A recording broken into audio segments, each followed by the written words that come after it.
Com a crescente ameaça das tarifas do presidente dos Estados Unidos, Donald Trump, o movimento de apoio aos produtos canadenses ganhou força em todo o país. Você deve ter notado isso em supermercados ou lojas. Uma etiqueta indica se o produto é feito no Canadá. Somos 1/10 do tamanho dos Estados Unidos, com cerca de 40 milhões de habitantes contra 300 ou 400 milhões, mas não procuramos briga, e a pressão continua. Há apenas 6 meses, o estacionamento do Walmart de Buffalo estava lotado de carros com placas de Ontário. Agora, está vazio como uma pista de pouso abandonada. Mais de 35 mil carros com placas canadenses desapareceram nos primeiros 2 meses de 2025, resultando em uma perda de pelo menos 5 milhões de dólares em receita de imposto sobre vendas para os condados fronteiriços dos Estados Unidos. E isso é apenas a ponta do iceberg. Então, para onde estão indo os bilhões de dólares canadenses que antes abasteciam os caixas do varejo americano? Sem protestos, sem hashtags, apenas carteiras que pararam de cruzar a fronteira. As pessoas chamam isso de boicote silencioso, punindo discretamente gigantes como Walmart, Target e Macy's em seu próprio território, à medida que os canadenses começam a boicotar gradualmente os produtos dos Estados Unidos. Não estamos apenas contando dinheiro desvalorizado, estamos dissecando a mudança emocional e de confiança que faz os canadenses se afastarem para entender por que um estacionamento sem placas de Ontário pode abalar toda uma economia fronteiriça. Neste fim de semana, as pontes Peace Bridge e Rainbow Bridge estão tão vazias quanto em uma manhã chuvosa de segunda-feira. Em apenas 2 meses, fevereiro e março de 2025, a Peace Bridge perdeu 35.619 carros com placas de Ontário e a Rainbow Bridge, outros 29.537 carros, o equivalente a um comboio que simplesmente nunca apareceu. O tráfego caiu 11% em relação ao ano anterior, levando a receita de pedágios ao nível mais baixo. No entanto, o golpe mais forte atingiu as grandes lojas que antes prosperavam com dinheiro canadense. Em Buffalo, o Walmart da Walden Avenue fecha mais cedo. O site oficial agora indica fechamento às 20 horas nos dias de semana, em vez das 22 horas pré-pandemia, com as portas trancadas a partir das 21 horas todos os sábados.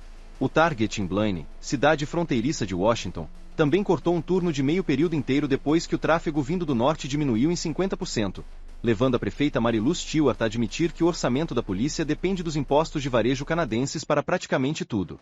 Os números da Fox 13 Seattle mostram que a queda nas vendas do varejo resultou em demissões e congelamento de novos projetos comerciais, transformando uma faixa fronteiriça antes movimentada em uma zona de amortecimento de desemprego em apenas um trimestre. Não são apenas os gigantes do varejo que estão preocupados. Postos de gasolina, lojas de souvenirs e motéis ao longo da I-190, que antes vendiam tudo nos fins de semana há 2 anos, agora brilham com luzes vazias. Um proprietário de motel perto da Peace Bridge disse à WKBW que a ocupação caiu para 38%, mesmo após a redução de 15% nas diárias. Enquanto isso, a loja de souvenirs Buffalo Wings teve que demitir 3 funcionários do turno da noite para sobreviver. Cada litro de gasolina não vendido, cada café Tim Hortons não preparado, abre uma nova lacuna na receita de imposto sobre vendas a qual o condado de Erie se agarra desesperadamente. Dentro do County Hall de Erie, o relatório orçamentário de 2025 está marcado em vermelho. A receita projetada de imposto sobre vendas é 22,7 milhões de dólares menor do que a previsão de 2024, uma fatia de 2,1% que o documento chama de modesta. No entanto, é o suficiente para empurrar os fundos para estradas e bibliotecas locais para o fim da fila. A realidade é mais feia. Em meados de fevereiro, as receitas já haviam caído mais 4,9 milhões de dólares, uma queda de 7%, porque os compradores canadenses se afastaram. Se esse ritmo negativo de 7% durar o ano todo sobre os 585 milhões de dólares que Erie arrecada, o déficit orçamentário aumentaria para aproximadamente 41 milhões de dólares, bem além dos 30 milhões que o comissário de finanças temia, e equivalente a 80% de todo o fundo de estradas de inverno do condado. Em outras palavras, cada placa de Ontário que retorna em Toronto priva Buffalo de algumas dezenas de dólares em impostos. E esse efeito dominó é suficiente para esgotar a vitalidade de um hospital público. Os canadenses não estão protestando, eles simplesmente pararam de gastar em produtos dos Estados Unidos e estão ficando em casa. Um boicote silencioso mais letal do que qualquer outro barulhento.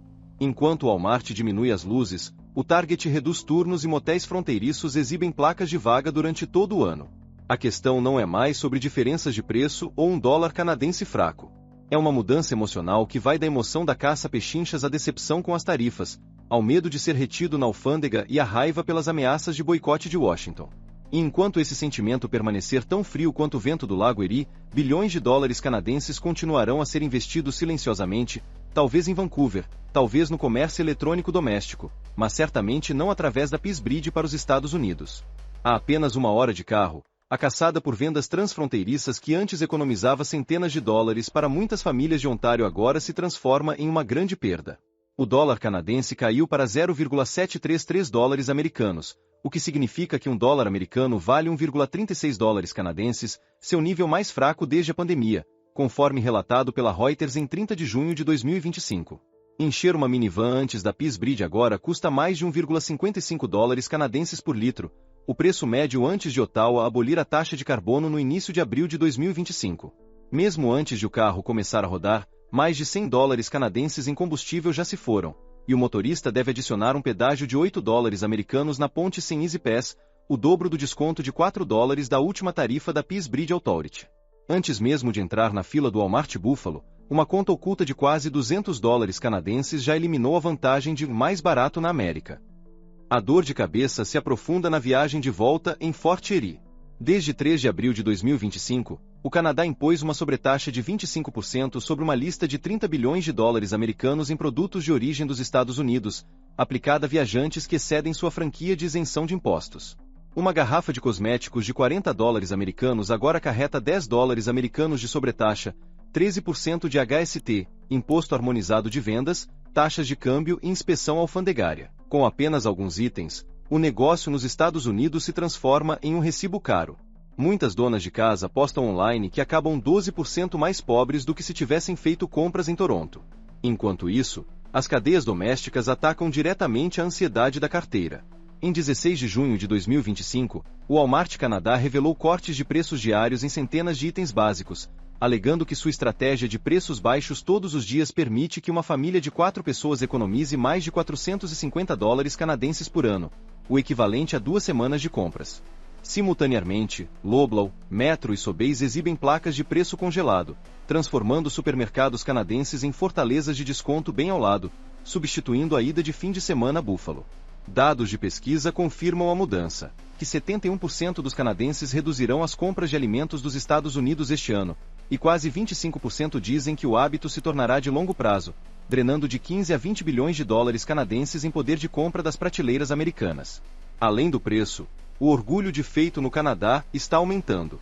Uma pesquisa Angus Hyde em meados de fevereiro mostra que 78% se comprometeram a favorecer produtos nacionais, enquanto 59% estão prontos para boicotar produtos com as estrelas e listras.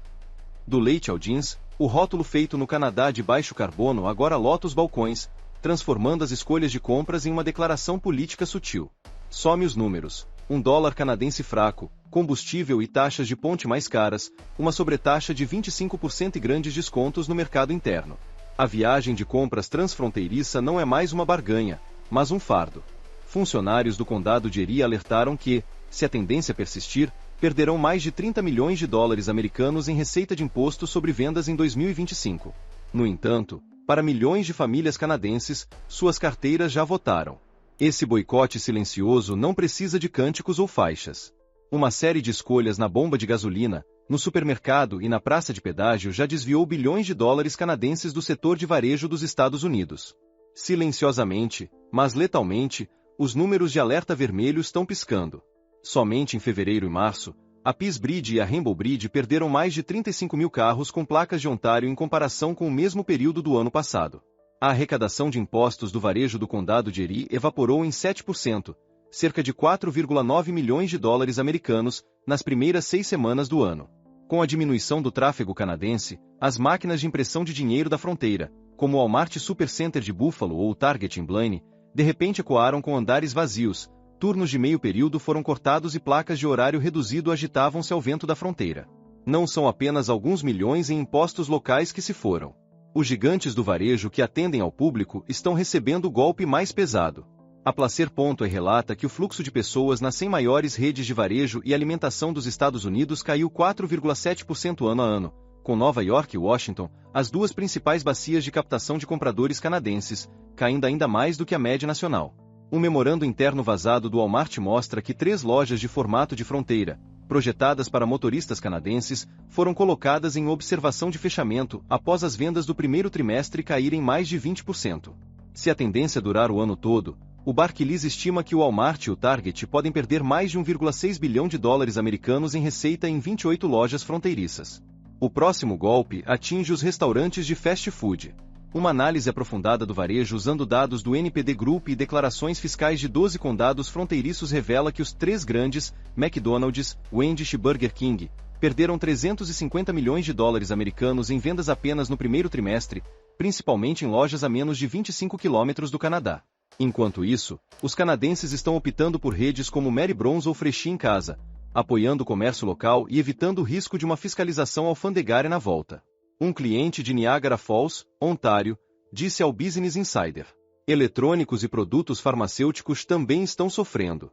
Com iPhones com um aumento de 30% devido a tarifas retaliatórias e rigorosas verificações alfandegárias, a Apple Store na Walden Galeria registrou uma queda de 25% nos check-ins, em comparação com os números anteriores ao ano novo. A Placer.ai afirma que a Best Buy em Niagara Falls, Nova York, fechou seu Genius Bar nas noites de fim de semana para economizar custos de mão de obra. Ao mesmo tempo, a Amazon.ca relata que os pedidos no mesmo dia ao longo do corredor Ontário-Quebec dobraram em relação a 2024, e a Shoppers Drug Mart lançou entrega de prescrições em 2 horas em 22 cidades, construindo uma parede de conveniência que deixa os compradores canadenses com pouca razão para atravessar a fronteira. Moda e luxo estão vendo uma mudança ainda mais acentuada. O relatório Luxury Apparel Market 2024-25 da Trendex North America observa que as vendas de designers canadenses domésticos aumentaram 4,2% em 2024 e devem continuar subindo com a onda de vista-se canadense. Holt Renfrew e Simons, duas redes de lojas de departamento de luxo enraizadas na identidade local, pela primeira vez ultrapassaram a Saks Fifth Avenue em receita por metro quadrado. Em contraste, a loja da Gucci em Niagara, Nova York, lamenta a perda de 60% do fluxo de pedestres nos fins de semana. A equipe agora se reveza em 3 dias de trabalho e uma semana de folga para evitar demissões. Mesmo fortalezas de associação, como Costco e Sam's Club, não estão imunes. Dados de cartões de débito das duas redes mostram que as renovações de associações canadenses em 5 grandes armazéns fronteiriços caíram 11,8% ano a ano, empurrando a receita da área para seu nível mais baixo desde a pandemia. Um executivo da Costco admitiu em uma teleconferência com acionistas: "Estamos considerando reduzir o modelo de armazém de fronteira porque o lucro não cobre mais o aumento dos custos de mão de obra." Ampliando a perspectiva, o boicote silencioso não apenas afeta os caixas das empresas dos Estados Unidos. Ele desestabiliza todo o ecossistema de serviços que se apega à fronteira. Postos de gasolina, motéis, lojas de souvenirs e até mesmo aluguel de caixas postais nos Estados Unidos. Quando as carteiras canadenses se fecham, inúmeros elos econômicos se rompem silenciosamente. Os cofres locais perdem dezenas de milhões, e uma espiral de demissões em cadeia começa. Essa destruição silenciosa, sem protestos ou slogans políticos, abriu um vasto buraco na retaguarda do varejo dos Estados Unidos. E o dano total continua a aumentar dia a dia. O boicote silencioso não faz barulho. No entanto, cada placa de Ontário ausente desencadeou um terremoto econômico na fronteira. Empregos de meio período desaparecem. Fundos para estradas secam. A cadeia de motéis, postos de gasolina e lojas de souvenirs entra em um inverno em pleno julho. Uma vez que a confiança e a conveniência se invertem, as placas de 70% de desconto e os cupons de duty free se tornam iscas enferrujadas. Uma geração inteira de motoristas de SUVs de compras descobriu que economiza mais, se sente mais segura e, sim, sente mais orgulho ao usar seus cartões em solo canadense. Se Washington continuar a manter tarifas retaliatórias, apertar as verificações alfandegárias e ignorar o sentimento do consumidor canadense, os descontos serão suficientes para atrair os compradores de volta? Imagine, depois do varejo do fast food, serão os automóveis, o turismo médico ou até mesmo o ensino superior dos Estados Unidos os próximos dominós a cair. Qual escudo você acha que cairá primeiro? Para continuar atualizado, veja o vídeo a seguir, tenho certeza que será perfeito para você.